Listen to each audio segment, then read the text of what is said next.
You know, every single year, billions of us do the exact same thing. We count down to midnight, we make these big promises to ourselves, and we celebrate a fresh start. But what if that whole ritual isn't what we think it is?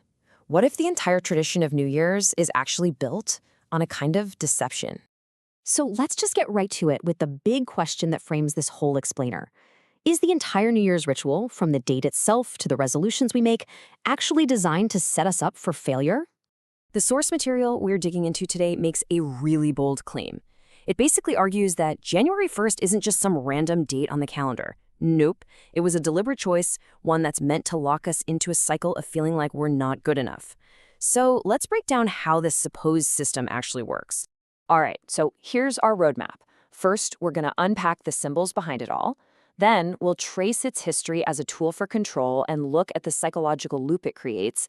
And finally, don't worry, we'll get to a framework for how you can take back your own timeline. Okay, first up, the New Year's deception. Let's look at the symbols, starting with the guy who the very first month of the year is named after. Who or what are we really talking about when we say January? So this is Janus. He's the Roman god with two faces. And the symbolism here is absolutely key. Think about it. The New Year's ritual makes us do the exact same thing. We look back at the past, usually with some regret, right? And then we look forward to the future with all this hope. But notice what's missing: the present. It traps us between what was and what might be, and it completely pulls us out of the only place we have any real power, which is right now. And this is where you can really see the disconnect from reality. I mean, most ancient cultures started their year based on things you could actually see and feel, like the return of life in the spring or the rebirth of the sun at the winter solstice. But January 1st, it's literally in the dead of winter. It has zero connection to any natural cycle of renewal, so why on earth was it chosen? Well, that question leads us straight into the history of the calendar. According to our source, it was never really about nature, it was about power. It's a story about politics and control that has shaped how we all see time for centuries. Get this, the Roman year didn't even used to start in January. It started in March. That's why the names of our later months are all off, like September, which should mean 7, or October, which should mean 8. It was actually Julius Caesar who shifted it to January 1st, mostly for boring empire stuff like standardizing tax collection. And then, way later, the Gregorian calendar we use now was imposed all over the world, basically disconnecting entire cultures from their natural rhythms and syncing them up to one centralized Roman grid. And it gets even deeper when you look at the words we use. The word resolution, it doesn't just mean a hopeful wish. Its origin is actually a legal and religious term. It means a formal, binding contract. So when you make a New Year's resolution, you're not just hoping for a change. You are, in a way, signing a contract with yourself that says, the current me isn't good enough. Okay, so this brings us to the real engine of this whole thing. It's a psychological loop that, according to the source, isn't designed for your success. It's designed for what it calls an energetic harvest. Just think about this number for a second. A whopping 92% of all New Year's resolutions fail. They just don't happen. The argument here is that this is not an accident.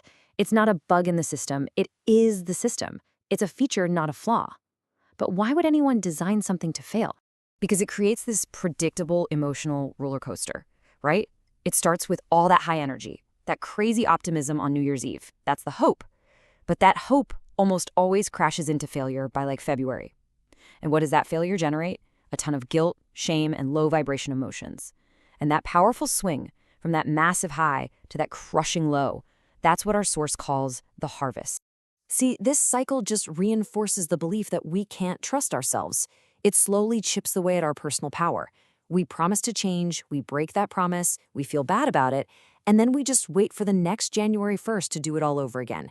We're always outsourcing our power to a date on the calendar instead of finding it within ourselves. So if we're all caught in this loop, how in the world do we get out? Well, the answer is all about shifting our perspective. It's about realizing that our experience of time isn't set in stone. It's actually something we can control.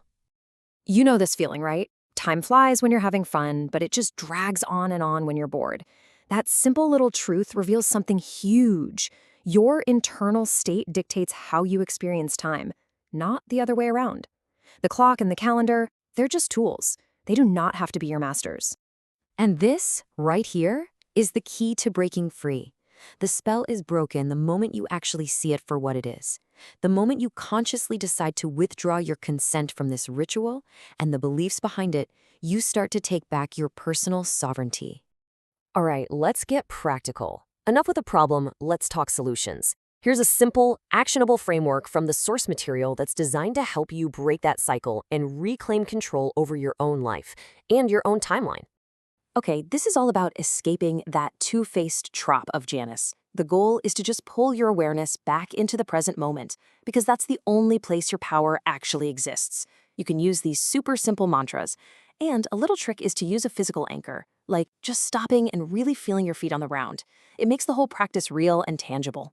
Now, this is a powerful little counter-ritual. At the exact moment when the collective spell is at its absolute peak, you can just choose to opt out.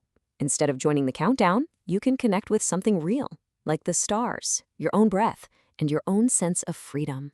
So ditch that high-pressure, all-or-nothing resolution that's designed to fail. Instead, focus on tiny, sustainable wins. Just one small improvement every single week. This isn't about some dramatic overnight transformation on January 1st. It's about building real, lasting change. And maybe most importantly, it's about rebuilding trust in yourself. 52 tiny wins is a huge deal. Ultimately, that's what this all comes down to. Awareness is the key. Once you see the mechanics of the system, you can't be an unconscious participant anymore. You can still go to parties, you can still celebrate with your friends, but you do it knowing that you are in control, not the calendar. And that really is the final, most empowering takeaway.